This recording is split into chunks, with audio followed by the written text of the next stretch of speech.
Damai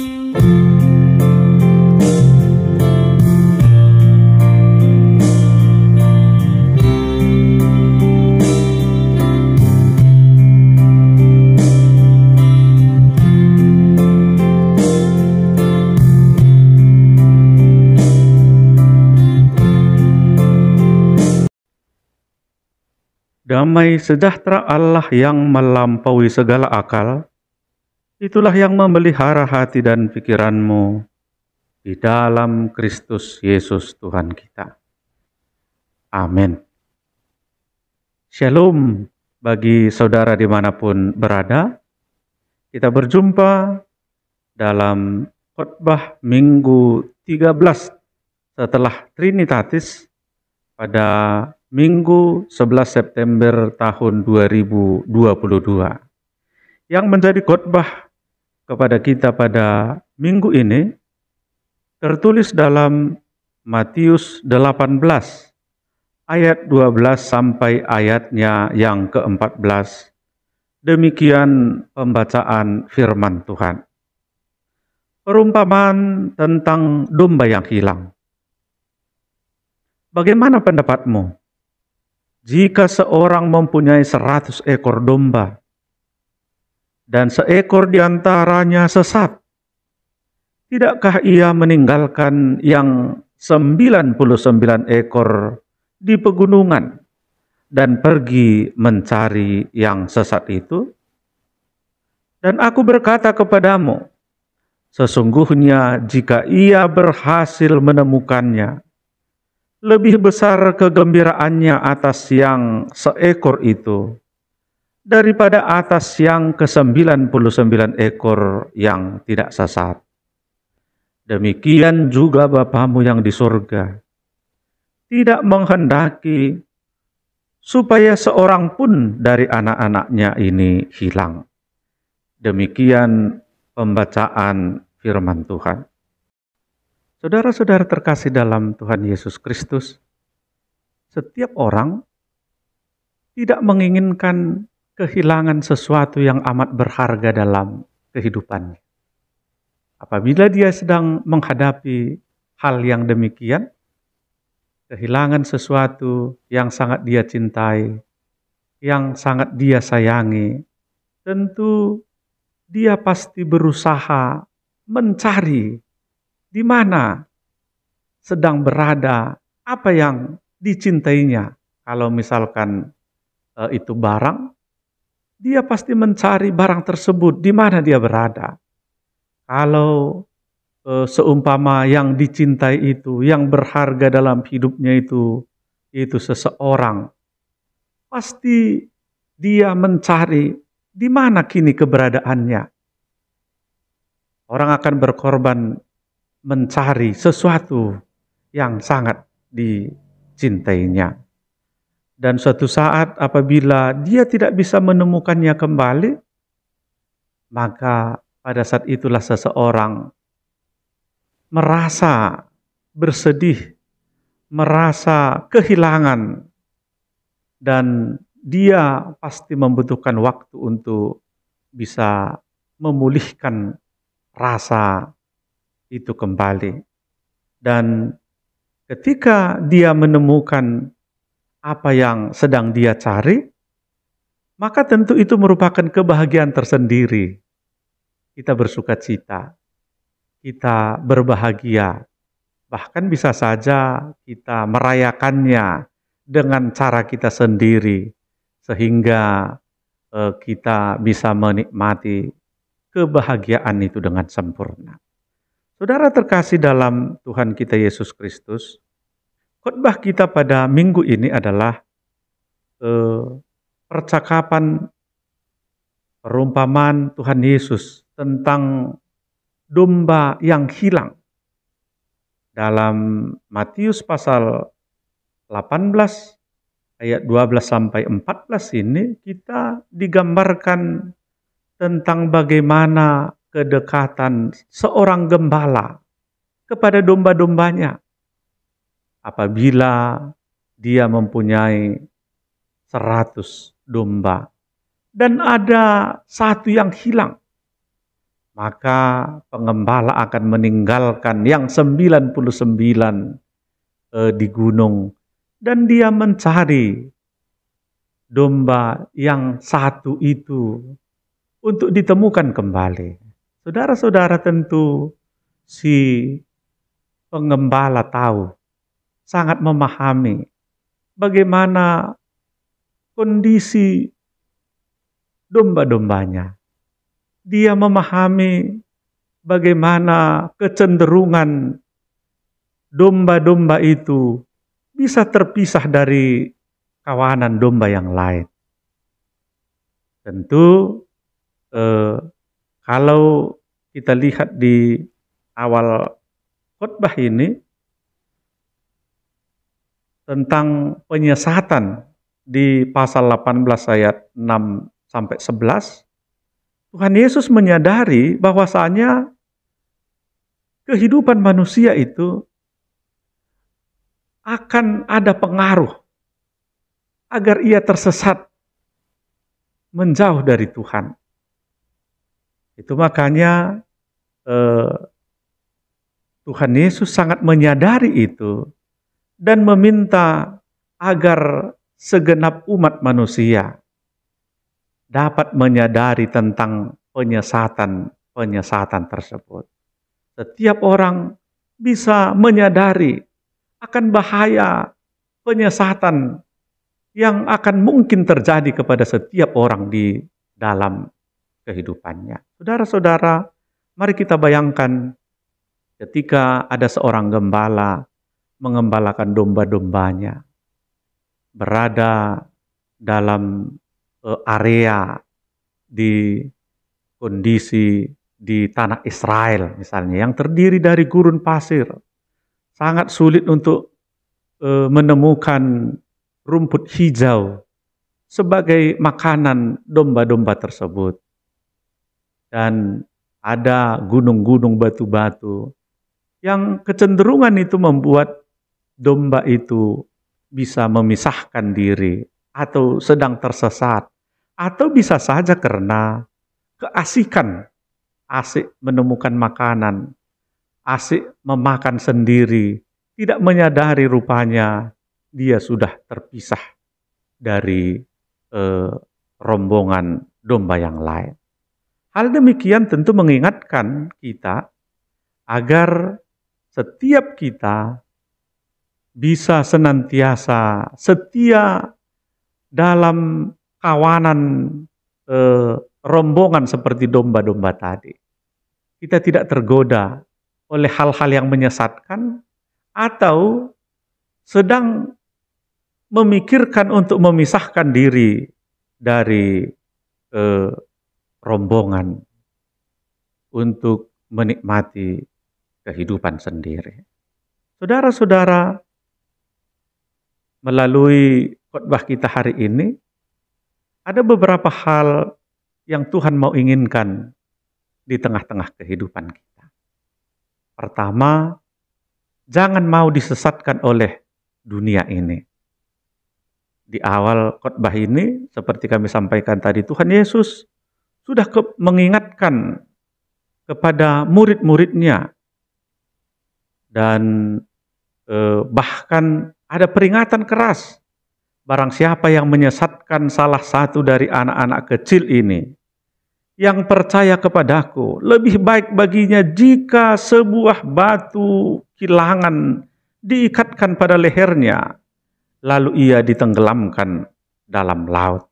Saudara-saudara, tentu kondisi itu tidak juga membuat kita tidak akan menghadapi sebuah persoalan, tidak akan menghadapi sebuah penyesatan. Tapi kondisi itu hendaknya mengingatkan kita bahwasanya penyesatan dalam kehidupan Kristen itu ada. Mari kita lihat di tengah-tengah kehidupan kita. Ada banyak godaan yang membuat kita bisa tersesat, lari dari jalan Tuhan. Bisa saja orang menyesatkan jemaat Tuhan. Karena janji-janji manis misalnya. Boleh karena perjodohan kepada anak muda, boleh karena jabatan di sebuah pekerjaan, dan bisa karena keasikan, karena sesuatu yang kelihatannya enak, karena makanan, dan lain sebagainya. Membuat manusia itu tersesat di tengah-tengah kehidupannya. Dan pada saat ini Tuhan Yesus mengingatkan kita, jangan mau disesatkan oleh hal-hal duniawi yang menggoda kita sehingga kita jauh dari Tuhan. Sehingga kehidupan kita menjadi terpisah dari anak-anak Tuhan. Yang kedua, saudara-saudara, Tuhan Yesus sedang mencari saudara-saudara yang hilang hari ini. Hilang mungkin jalannya sudah terpisah dari Tuhan. Mungkin persekutuannya sudah jauh dari Tuhan. Mungkin kelakuannya, tingkah laku, gaya hidup dan lain sebagainya sudah jauh dari Tuhan.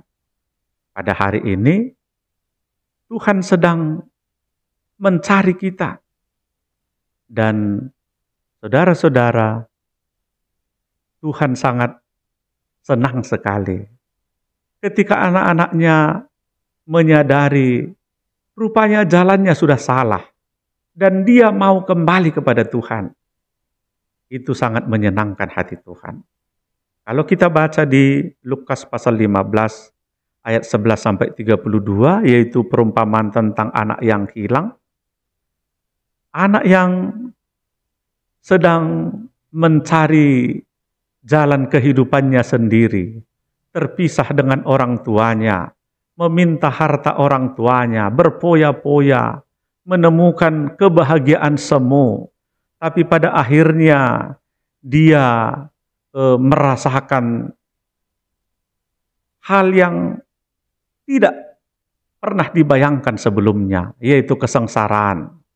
Pada akhirnya dia mau datang kembali kepada bapaknya dengan menyesali segala perbuatannya. Itu sangat menyenangkan hati Tuhan. Walaupun saudaranya merasa kurang enak, yaitu saudaranya yang selama ini sudah berpoya-poya menghabiskan hartanya. Rupanya ketika dia pulang, orang tuanya sangat berbahagia, berpesta pora, merayakan kepulangan anaknya yang sudah hilang itu. Tapi yang mau dikatakan adalah ternyata Tuhan sangat menginginkan, sangat bersuka cita ketika anak-anaknya mau datang kembali, mau menyesali kesalahannya, menyesali perbuatannya, dan dia kembali kepada jalan yang benar. Itu sangat membuat Tuhan Yesus bersuka cita di dalam kehidupan kita. Saudara-saudara, untuk itu melalui khotbah kita pada minggu ini, seperti tema kita, Allah menghendaki pertobatan kita. Tentu pertobatan adalah yaitu keadaan bagaimana orang menyadari dia sudah berbuat salah dalam kehidupannya dan berbalik arah untuk kembali kepada jalan yang benar.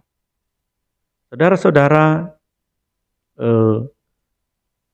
ada seseorang yang memberikan trik bagaimana caranya agar ketika kita sedang pergi berjalan ke hutan, ada satu trik yang diberikan oleh orang tua. Nasihat orang tua dulu begini katanya, kalau kamu berjalan ke dalam hutan belantara yang belum pernah kamu jalani, agar kamu tidak tersesat, maka caranya kita harus mengambil daun-daun atau kayu-kayu kecil, mendebangnya sepanjang jalan yang sudah kita lalui. Dan nanti ketika kita mau pulang, kita bisa melihat itu, mencari pohon-pohon kecil, daun-daun kecil yang sudah kita tebang, dan itu menjadi tanda agar kita bisa pulang kembali dari jalan yang sudah kita jalani. Karena ketika kita baru saja menjalani hutan itu, kita bisa saja tidak ingat jalan pulang, karena mungkin medannya belum familiar kepada kita. Tapi daun-daun tadi, ranting-ranting yang sudah kita tebang itu bisa menjadi petunjuk. Rupanya aku tadi masuk dari jalan ini, maka kembalinya pun aku akan melewati jalan yang sudah kulalui. Saudara-saudara, apa yang menjadi petunjuk di tengah-tengah kehidupan kita agar kita tidak tersesat? Yesuslah yang menjadi petunjuk. Yesuslah yang menjadi patron kehidupan kita. Apabila kita membuat Yesus menjadi patron, menjadi tolak ukur untuk menjalani kehidupan kita, maka kehidupan kita tidak akan tersesat. Kita bisa senantiasa berjalan sesuai dengan kehendak Tuhan. Untuk itu, melalui minggu kita pada hari ini, biarlah kita semua diberkati melalui firman Tuhan, agar kita senantiasa menyadari, janganlah kiranya kita mau disesatkan oleh hal apapun di tengah-tengah dunia ini. Dan ketika hari ini kehidupan kita sedang tersesat, mari kembali datang kepada Tuhan Yesus, sehingga hal tersebut tidak membuat kita menjadi tersesat. Tapi ketika kita mau mendengarkan panggilan, ketika kita mau kembali datang dan menyadari rupanya Tuhan sedang mencari kita, maka itu akan memberikan keselamatan kepada kita semua. Biarlah firman Tuhan ini menjadi berkat kepada kita semua, dengan menyadari bahwasanya kita harus senantiasa berjalan dengan Tuhan Yesus. Ada kalanya karena sesuatu mungkin kita lari ke kiri, lari ke kanan, tapi jangan sampai tersesat. Ingatlah kembali kepada Tuhan Yesus. Tuhan Yesus sedang menyambut kita, menyambut saudara-saudara, menyambut saya, menyambut kita semua untuk kembali kepada Tuhan Yesus. Allah menghendaki pertobatan kita. Amin. Mari kita berdoa. Terima kasih Tuhan Yesus. Kami sudah diingatkan oleh firman Tuhan hari ini, agar kami tidak tersesat, agar kami senantiasa berjalan bersama Tuhan Yesus. Ajarlah kami Tuhan, agar kami bisa menghidupinya di dalam kehidupan kami. Dalam nama Tuhan Yesus Kristus. Amin.